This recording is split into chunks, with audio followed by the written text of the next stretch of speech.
அதற்கான செம்மையான நெறிகளை விழுமியங்களை கொண்டிருக்கின்றதோ அது செவ்விலக்கியம்தான். ஆனாலும் நாம் 8 தொகை 10 பாட்டு உள்ளிட்ட இந்த 41 இலக்கியங்களை செவ்விலக்கியங்கள் என கூறுவதற்கு காரணம் உண்டு. இதுதான் நம்ம தமிழ் சமூகத்தை உலக அரங்கில் உயர்தனி செம்மொழியாக நம் தமிழ் மொழியையும் உயர்ந்த தமிழ் சமூகமான நம் சமூகத்தையும் உலக அரங்கில் தூக்கி பிடித்துக் கொண்டிருப்பவை இந்த 8 தொகை 10 பாட்டு உள்ளிட்ட 41 செவ்விலக்கியங்கள் தான்.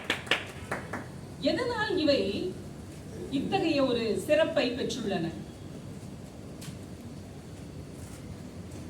இந்த இடத்துலதான் நம்ம செவ்விலக்கியங்கள் என்று கூறக்கூடிய அந்த 41 இலக்கியங்களிலும் அந்த 41 இலக்கியங்களை மொத்தமாக நாம் கூறினாலும் அவற்றுள் ஒரு அருமையான பகுதி உண்டு.